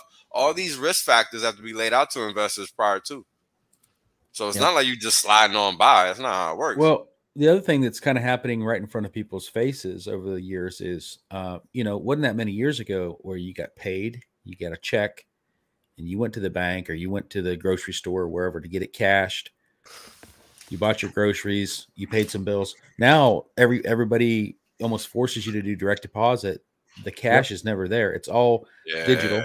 It goes in your bank account, then you go pay some bills online, you pay your car payment, whatever. I used to hate that too. When I was a kid, I used to hate direct deposit. I wanted to touch my money, I'm that old. I remember going to the bank, cashing that work check and getting cash and leaving some in the bank, and that was how you did that's it. what your savings was for, to stash that little bit away. Stash, that's right. And you kept it in the bank so you couple of couldn't get checks your hands for some on bills, and that was it. Wrote the check and mailed it in. Those it was your delayed gratification. You got to leave that savings. You can't go in there unless the bank's open to get it out. Right. Yeah. That's kind of the area where younger people and even people of like my generation have a slight advantage, because we kind of grew up with the idea of digital things just having value. Like I played RuneScape like growing up for years, and just like these things that were just like serial numbers fundamentally like meant something to me and had real value, even though they were just digital stuff. Like I was thinking back to this one specific moment I had when playing RuneScape, where I kind of understood the idea of like how like specific serial numbers even mattered. It wasn't even that like the pixels on my screen that mattered. I don't know if you guys know what like party hats are in RuneScape, but they're like the most rare item that was there. And there was a cutscene where there was like a party hat that was on the floor and people glitched their way to pick it up. And then when you did it and examined it, it said, I don't know how you got this, but report this to the devs. And so there was this weird moment where it's like, oh, this thing is coded differently than the other thing that's worth thousands of dollars on the market. And something about that experience of just digital scarcity really stuck with me for a long time. And I think really contributes to the ability to understand what's going on in the space as a whole. Invented the NFT, the party hat. Yeah. The party hat NFT. Yeah. Really? Yeah, well, that's they're old school RuneScape. Yeah. I mean, I don't know much about the world, but I'm just curious. I don't know a lot. So, how did I figure it out? Because I'm not a video game person by any means. I'm not, I'm a street guy. Physical cash is what I'm used to, right? So, how did I figure out that value can be digital? I really just looked back at the landscape and saw how everything else was becoming digitized. So why wouldn't money go that route, especially once I figured out that cash wasn't really physical? Like, dollars aren't physical. and the difference in transferring and using digital currency versus the paper, you got to figure with all the mints and the process and the employees and printing money and distributing it and armored trucks and banks. For example, they're saving a nickel costs more than 5 cents. A lot of people don't know that. It costs like 6.8 cents. Yeah. Yep. It's actually like 6.8 cents a nickel is worth. It's not worth 5, so everybody's getting messed up. How messed up is everything, man? Exactly. That's reality. Our money system is that. Wait, so nickels have like negative? What's the word? Centerage or whatever it's called? Negative carry.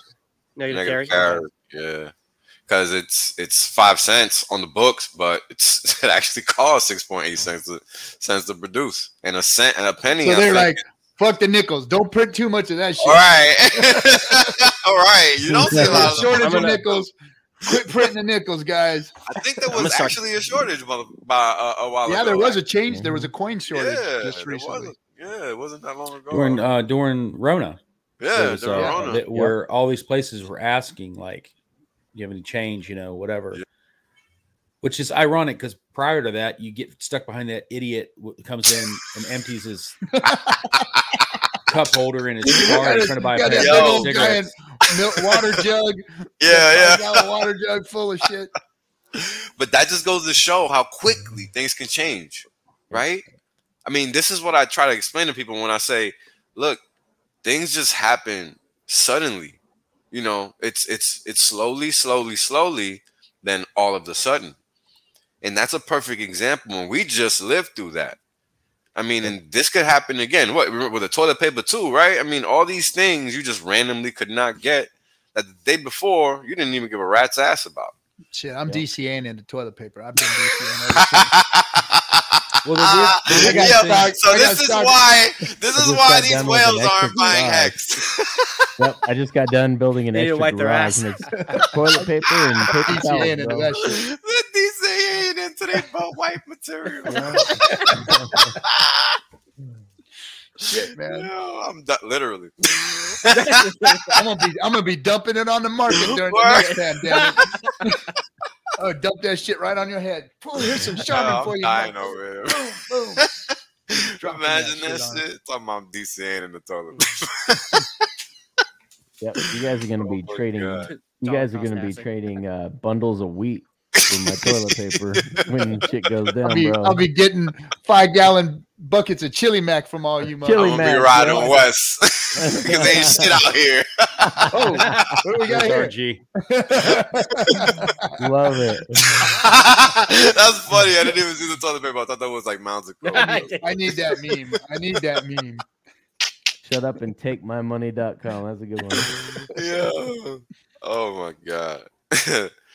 Well, it's funny, like, because I worked in grocery store when I was a teenager and stuff, and things like that, they take up a lot of space on the shelf, right? Especially now, they sell the bigger packs. Yeah, so somebody can come in there and grab four packs of Charmin or whatever, and that leaves a big chunk empty on the shelf, you know? So the optics of that, when people go in, they're like, okay, we might be stuck at the house for like weeks, right? You kids go through a damn roll of toilet paper a day, right? So let's grab some. And then I think women eat like 1.2 rolls of toilet paper every single day. I don't know what it is. You put an extra woman in your house or something, and that toilet paper they eat that shit when they go. Is that what you ladies are doing in there? Is eating that shit? You've got to be, because who the hell? The worst part is, in my opinion, it's not how much they use. It's that I always get stuck with the empty roll, and it's like, hey, wait a second, there's an empty roll in here. It's like, that's why I don't put the roll on the holder, because I'm tired of doing it every time I go in there. Reminds me of that Seinfeld episode. Would you spare a square? You guys seen that one? Spare a square. This is brutal, man. In the Marine Corps, they had a class on how to use, in the MREs, you get a little square toilet paper like this, right? So they teach you how to use it. So what you do is you fold it in half, you fold in half again, and then you get that little corner and you tear it off, right? And then you open up the toilet paper and it's got a hole in it. You stick your finger through the hole and you do your business, and then you use the toilet paper to clean your finger off. And then you got that little extra piece to clean your fingernail out. That's what they told us. Remember Larry the Cable Guy? He was on a talk show or something. And he was talking about Cheryl Crow. I just use the leaves in the field. Larry the Cable Guy was talking about Cheryl Crow trying to advocate for people to use one square. And he's like, he's never been to my mama's house on chili night. Obliterates the one square theory out of the fucking party. Tell you what. Oh man. But like I said, it's an optics thing, right? So you see that empty shelf, and then you see people rolling down the aisle with, you know, half their cart with toilet paper, and you're thinking, oh crap, what are they short on toilet paper? We better get some. Right. And then it's like a chain reaction. Yeah. It's like that. Reminds me of that meme where somebody says buy, buy, buy, and it ends up at the end of the other side of the meme that they're saying sell, sell, sell. Yeah. You ever seen that meme? Yeah, I see the same shit happen in like my class with my classmates. If we all turn and like someone's working on something that we don't recognize, like wait, what are you doing? Is there something I need to be doing? There you go. Yeah. It's like the same thing in like a different manifestation. Yeah, it's like the real FOMO, fear of missing out on wiping your ass. There's probably people out there right now, as we're speaking, wiping their butt with toilet paper they stocked up on during Rona when it first started. They still ain't got to buy any. Yeah. Sure. Is that you, Rotex? Is that you in the bathroom participating in the chat? Yeah. Sitting next to your roll of toilet paper. And they're trying to get this shit happening again. It's so funny. They're trying so hard. That TP you bought at the top. Yeah. Literally, yeah. Utilizing all that. Hold TP on. Did Richard call the TP top 2? Did we miss that shit? Yeah, did we miss that one? You know, I remember Hexo though during the pandemic. Hexo was so proud of the bidet that he bought. And I still remember him. I talking remember about that. the bidet. Yep. Mr. Environmentalist there. Somebody at work just told me that there was a doctor that bought a bidet and had it put in his house when Rona first started because of the TP. He was thought he was so convinced that it was going to solve all the problems. Right? Wrong. Still got to blow your nose, man. Word. All right, so we've devolved again. Even Even with Wales in here, we managed to get off of the subject of crypto. I think it's me, man. I'm sorry. I feel like it's me. Well, I don't want to be the Debbie Downer all the time. You guys know me. Earlier he said, let's talk about crypto. And then I'm like, hey, I had a snake once. Talking about hamsters. Now we're talking about toilet paper. I'm going to change the channel here to, by the way, guys, now is the time. If you guys have a 401k or an IRA, to be putting it into a beautiful asset such as Hex, because I think we're probably in the next 3 years going to see at least 100x return on that Hex investment trust, or I'm sorry, on Hex. And if you got some money that's already in a tax deferred vehicle like an IRA or a 401k, now's a good time to outbeat that market with some yield, guys. So just want to throw that out there because it behooves me to let everybody know, and I would feel like I missed an opportunity if I didn't mention it at least once on the stream. Well, Wales, I mean, we're things down. Things are fun right now. Yeah, we're down like what, 80-some%. I mean, you'd be remiss not to take advantage of this opportunity. It's because hold on, what is crypto, right? I mean, very simply put, it's software. And if the software always functions, but what's changed? Seems like just the superficial value of it, not the actual intrinsic value. Right? Yep. Yeah, it's still the technology is still here. Exactly. Hex hasn't changed. It's still that same 54, 56 cent Hex that was there. Yeah, that's right. Yep. A few people get that. Yeah, that's right. See, I've been watching. I've been watching. Want a 10x return on your money? Now's the I don't know where else you're gonna find that. See, I didn't start buying Hex until Pulse sacrifice, right? Because I found the community, found Richard, all that stuff. Yeah. And I've been watching my total amount of Hex every time it hits like a new number milestone, right?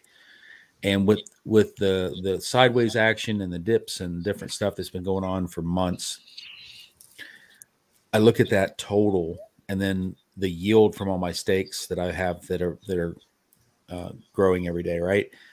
And it looks like it's going backwards sometimes because the price is going down, as if you look at the dollar value of it, but that quantity of actual Hex that's in there is so much more than it was when I started because I just keep DCing in. And it's like, if you just block the price part out of your mind and just keep increasing those bags, and especially if you're staking, you're getting that yield. And then when Pulse Chain happens, you're getting the double, and then you're getting the Hedron, and you potentially could be getting in the airdrops. And there's so many positive reasons to keep DCAing in nonstop. Yeah. Well, and sorry, and I kind of want to share a thought I've had on what you say a lot, Wales, and that's like, this is software. And for some reason, that statement just kind of like stuck in my mind, trying to think like, what does that actually mean? And it's like, well, what is software? And at some basic level, we can understand software as just a bunch of conditionals. If this, then that, and it's just like nested of those things on top of each other, iterating on top of each other over and over. Well, what are these coins? These coins are the conditionals that allows us to run the codes. It is the thing that gets us the then. If you have this coin, then you get some result, And so the question is, what is your coin? What is your crypto unlock? What code are you allowed to run with whatever coins you hold in your wallet? And for some, putting that dot together was really profound, because then you can take the specifics of, say, Hex. If you have Hex, then you unlock the ability to trustlessly earn more Hex. If you have Hedron, then you have the ability to earn stakes that have been liquidated before. You know, you don't get the ability to do it unless you have these coins, which are the necessary prerequisites to be able to run the code in the first place. And I think that's at least the beginning of what I think it means where like this stuff is software. That's right. That's right. Because think about it. When I explain it, I don't even go as so far as to say it's a bunch of conditionals. I go even lower than that. I say it's a bunch of text, because that's really all software is, right? At the end of the day, humans say, let me take all these compilers, let me string them together with all these characters that hopefully once they debug and they run through them, however many iterations they have to run through them, you know, it works. And that's it. That's very simply put. Clearly there's a whole lot missing, but very simply put, that's all software is, right? And once you can understand that, you can break it down just like you did. What am I looking at when I'm looking at one strip of code versus another? Because that's all we're really doing in this crypto space, in the actual crypto space. That's what we're doing. We're looking at what set of conditions does this coin have versus this other coin, because that's all it is. And if there are no conditions, then that means it's just copy paste, send, receive, bye-bye, buy, sell. You know, not much else you can really do. So if that's the case, well, that kind of answers that question by itself. And if a coin does a little bit more than that, well, then there's more work to be done. And that's really all it is. It's not more complicated than that. I love Wild SJ's comment here. It's time. What you talking about? But guys, I earn $4 to $5 a month in my Capital 360 performance savings. Why would I trade that for digital money? What about the solar flares? I love that. Oh, that is awesome. Too funny. Yeah, that's hilarious. That is 100% correct. That's the pushback I get. Well, what if there's a solar flare? What if the internet Really? all the way around the world goes down at one time? What? How can I trust this digital money? Oh, you mean the same ones and zeros that are on your screen that is dashboard money that the bank in your phone right now? Yep, man. Exactly right. Like in the United States, if 10% of the people use direct deposit were to flip back over to a paycheck somehow, there ain't enough money. Oh, no. They wouldn't have enough cash to even pay everybody's check. Nope. It'd be a hell of a bank run. Yeah, it'd be a hell of a bank run. Yep. But no, the DCAing hex thing, what I meant by that earlier was right now is the time to not just sit on your little moon bag and hope eventually, you know, you're doing math in your head like, well, when hex is $10 a piece or whatever.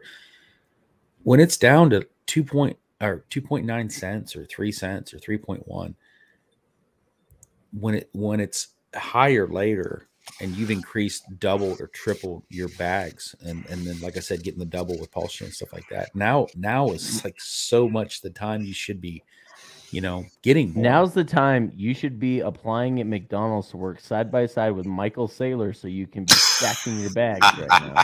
Hey, now Saylor would probably be a shift manager. Let's give him some credit. He knows how to borrow money. Yeah, maybe you can turn your resume. Your resume into Michael Saylor. He'd be next to a Burger King, be like, "Hey man, can we get some of your napkins? Well, we're low on napkins. Toilet paper or what? On your ring of automatic. Leverage their toilet paper against me. That's what Ross said earlier. Asked him about, you know, is that him in the bathroom using up all the toilet paper that he got from the pandemic that he's been hoarding since the pandemic? He said he's too cheap for that. He just grabs a bunch of napkins from Chick-fil-A. He comes out of the bathroom looking like one of those inflatable sumo things because he's got all the extra toilet paper wrapped around his arms and legs. He's trying to work out with. It's like, I don't buy it. I just take it. This is raft. We're going to float down the river with that. Oh man, it just baffles me though. Human beings in general, it's like you go to the gas station, averaging what $5 or $6 an hour for gas, and everybody, if you're going to the grocery store and you're getting the normal amount of groceries you've been getting for a while, and you don't see the 20, 25, 30, 40% difference in what you're paying for the same amount of stuff, you are a fucking idiot, and we don't want you in the crypto world anyway. You know, if you can go this long and not be paying attention to notice what's going on in the world, you know, we need some Darwinism. Pretty much. I mean, that's kind of the thing. A lot of people just didn't. I mean, I guess the biggest problem is that the allure of fast money is strong, right? Especially for the masses, because that's what's sold to people, right? That's what's sold in movies, on TV, you know, all over entertainment. That's what's sold, you know, that fast money. But people don't realize that with fast money comes fast risk. And if you're not adequately prepared to react just as fast, guess what? You get gutted. Just like going to war. You either ready or you're not. There is no, you know, second chances or nothing like that. I mean, if you're not a Wall Street bank, you're just not getting bailed out. I mean, it's just that simple. Well, look at Doge and SHIB and all that. You know, people hear about it and then they go and they buy in on it. And some people that were already in on it made money, and other people were sitting there holding their breath, hoping Elon would tweet about it again, so it would pump just so they could sell out of it and get out of it. You know. Yeah. Well, and a lot of them just thought they were getting into crypto. They thought, "Oh, okay, it's my chance to get into crypto." On Robin here. I'm in crypto now. And Inviting freedom. You use that language again in don't. my chats, and I'm gonna put your nose in the corner. Get you leave inviting alone. Would you just quit badgering her? Why are you? Why are you always badgering? Words in my chat, bro. She said government. I saw. Oh, sorry. Didn't mean to say that loud. You're gone. How dare you? But you know what I noticed that the grocery stores are doing? So I don't get to go to the grocery store often. My wife doesn't let me do the shopping because I just go get the groceries. Come home with too many bandanas. She's like, where are we gonna put all this thing? Are we gonna use these as toilet paper or what? I don't look at receipts. I just pay and I walk out, and like she catches them. Like I guess every receipt, like they screw up the order somehow. They charge you for extra shit. She's always on them. But anyway, I get the bag of groceries. What I found is that they're starting to like the bags were only halfway full. Like I remember they used to like shove the bags full of all your groceries, like shit's piling out of it.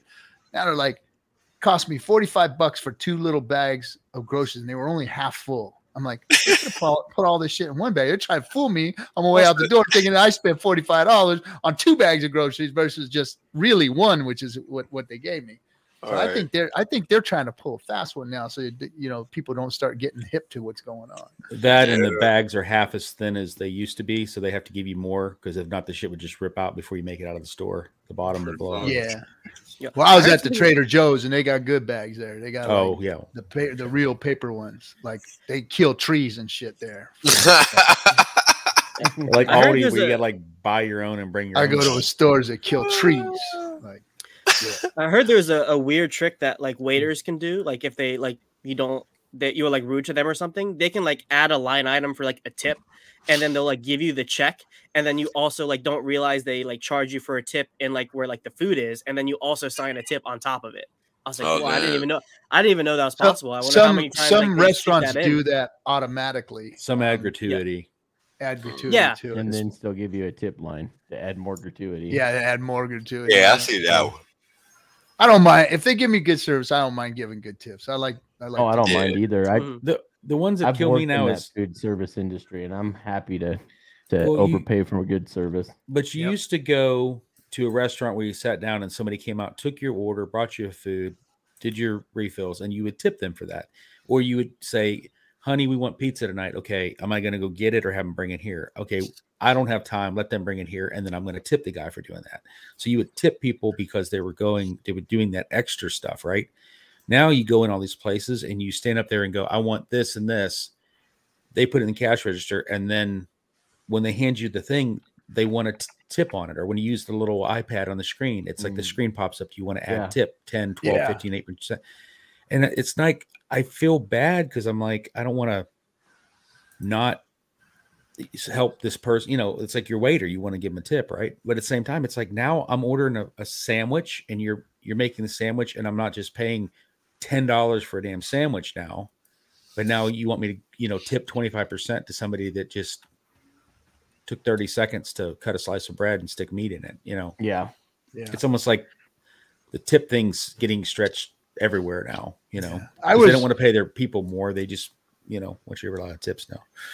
Yeah, I was just recently. I took my in-laws out to a real nice restaurant, and we walked in, and the gal seated us, and the other waitress came by, and I could tell she was like disheveled, like she was just pissed. She was upset. Somebody had messed her day up already, and she was trying to be service oriented, but you could tell there was something wrong, and she wasn't happy about everything.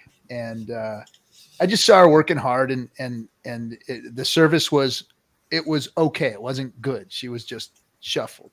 So I gave her a big tip, a real big tip. Set her ass right. We walked out, and literally this girl came up to me, grabbed me from behind, turned me around, and said, "I didn't deserve that." And I said, "Well, you just make sure that the next person that comes and sits in your seats, that they get better service." And she just was like, her face just went, "What the hell?" But you know, I mean, I wish somebody would have done. You know, when you can do stuff like that, man. Make somebody's a better day. Yeah. You never know what's going on. They could be never disheveled because their kid's sick and they don't know how they're going to get medicine. I see so many people in those. Now that I've been going to some nicer restaurants these days, I see so many people and they're acting like total jackasses. Yeah, I mean, bro. Just rich people in these places act like assholes. No. RG, hold on. Let me help you. That's how those people are, bro. That's how those people are. That's why I'm cutthroat. That's why I don't give a fuck about what they got to say. They don't fucking matter. People that behave in that fucking fashion are not fucking people, bro. Period. Yeah. They're pieces of shit. They probably were bad tippers when they were poor, too. Precisely. Motherfuckers with no class, they just got no class. A bank account don't give you class. When you a piece of shit, that number in that account doesn't change that fact. You just got more dollars than some other motherfucker. That's it.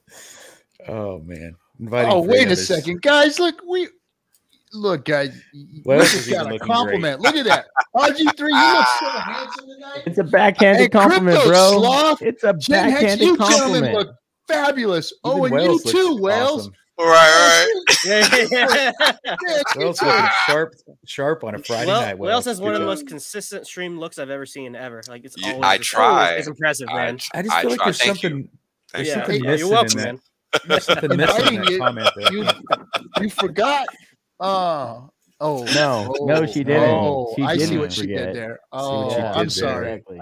I didn't mean to. Oh, how about that? Cool. That's cool. Doesn't matter what she thinks anyway, because she's a dude.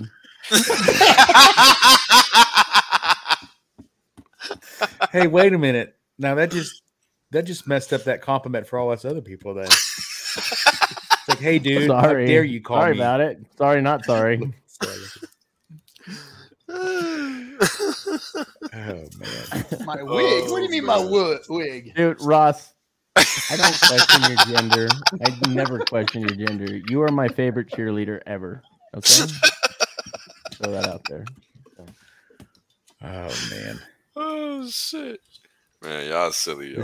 This is what FN Hangout is all about. This is the FN Hangout, friend. Thank you for joining us tonight. Well, we're probably the only ones streaming right now in crypto land, period. Enjoying ourselves. We're definitely the only one enjoying ourselves and having a good time. We're definitely laughing, right? We're laughing and shit. I don't know about everybody else in crypto land, but I got trustless yield today and yesterday, and I will again tomorrow. You know what the best part is that we don't even have to check. It's just hitting the bank. It's just there. It's just 100% uptime, baby.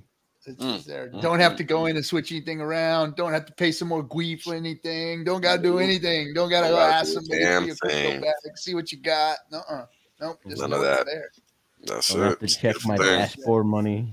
None of that. Like the first week after I made most of my stakes, I was like always checking, like, oh yeah, how much did I earn today? How much did I earn today? And then after a while, I was like, oh yeah, I know it's like accumulating. It's whatever. Like I'll check it sometime eventually. That's it. And then by the time you check again, it's like, damn, that number jumped up. Oh, wait till we get PulseX staking and oh man, it's gonna be ridiculous. All the yield that's gonna be yield on top of yield on top of yield. It's like incredible. People that don't come over it's just gonna. We already have an IQ test. It's just gonna be a matter of a retard test for not at least coming and participating in at least one of the ecosystems that are being built. Well, you know what's funny? It's gonna be a true test to the space in general, right? Because you got a lot of people that talked a lot of crap because they couldn't do all the degen stuff they can do elsewhere here. But now they're gonna have the opportunity to really do it in a trustless fashion. So, for all the rats out there, be sure to get your cheese. It's not gonna be around for long. Like that one, huh? Yeah, you know, it's like you don't want to know that you're going to gloat in the future, but there's going to come a time where we're gonna gloat. No, it's okay. We're gonna gloat like a motherfucker. I got my gloat script all ready to go. I don't even need a script. It's just gonna happen automatically. You know why? Because nobody's ever had to change their tune over here. Never had to delete a tweet. Never had to delete a stream. Never had to do such a thing ever. Nope. Even though there's some of these streams that I really would like to delete. Whoop, sorry. But only because there's the one time with the male genitalia, we had to take that. Yeah, we had to take that one. That was the time we were going to get sued by that one gal, so we had. Sued by the lawyer that didn't realize that we were doing a live stream that it was going to be on the interwebs. Yeah. She didn't realize that she. That one I'll still never get over. I'll never forget that email the next day. Panic. Was that live? Did you still have a recording of it? People can see it. I'm surprised she didn't know. You guys? Yeah. I mean, it says live. We didn't use her as our lawyer in Puerto Rico. So yeah, no shite. So we had to pull that one. Not to be confused with her dentist in Mexico. Oh, yes, it happens. Oh my God! For people that fly to another country just to get cheaper service. Yeah, that's common actually. Because medical services here are not as great as people think that they are in a lot no just depends. Hey, you can come to me if you want. No, that one didn't get deleted. The guns one didn't get the stream. No, they literally shut our stream down because we were pointing live. We were live pointing guns at the cameras. You're not supposed to do live gunplay, they said. Everybody, it was funny. Motley pulled out a piece, and then everybody had a piece within like hands distance. Yeah, I had one on my hip, shotgun just right. I mean, why wouldn't you? And he had Motley had a Caltech. Yeah, it's like let's just say this is not a stream you go in a SWAT. Yeah, you don't want to SWAT anybody on these streams, that's for sure. Ace, good memory, man. Good memory, Ace. We gotta add a moderator over there. Add another room. Yeah, if he was there for that, he needs to be a moderator. That's absolutely. A long time ago, too. That was a minute ago. Yep. Yeah, I wasn't around for that one. Oh yeah, that was crazy, man. Yeah, we all had guns like like Motley pulled his out and was like, yeah, check this out, guys. He busted out the freaking Caltech, the double barrel Caltech. Holy crap, nice. I'm like, oh yeah, I just happen to have my PX4 Storm on my hip right here. And Captain's like, oh yeah, check out what I got right here too. Whole damn 10-pack packet. But oh, really? Like, right? We got shut down. They shut our stream off. And then we got a bad email saying, naughty, you guys are not supposed to be having live weapons. You can have guns in your streams, just not live streams. I guess they don't want someone to accidentally shoot them or purposely shoot them. You can't handle them. Yeah. You can't handle them. Now, you can have them like on the wall behind you or something, but you can't. But you can't be like doing stuff with it. The AI built kind of makes sense. The AI built into your camera turned you in because they felt threatened pointing at him. 100%. Definitely an AI. And definitely good shouts on that trigger figure discipline is very key. Oh, Chad Donnerschwanz, my man. Add moderator here. By the way, guys, I'm pretty confident that is my son. Chad Donnerschwanz, my son. It is good to see you. Good to see you. I have my other son, your little brother, in the room over here. He's listening to all of this right now. So he'd like to say hi to you, Mr. Chad. I thought Chad was inviting Freedom's son. That does explain a lot. all these relations. Oh man. Oh, Yeah, and All all right, of you guys, I'm really proud of you guys for participating in Hex Arbor Day, the day that I cut down 6 trees. That was a you great made those day, Trader guys. Joe bags Inviting- out of it, didn't you? I planted in honor of Kinetics 6 ugly trees to make sure that the ones that he cut down are still out there and live and thriving. And he wrote Trader Joe's on the side of them ahead of time too, just to save time for later. Too funny. All right, guys. Thanks for coming. Thanks for hanging out with us, and we'll see you all next week.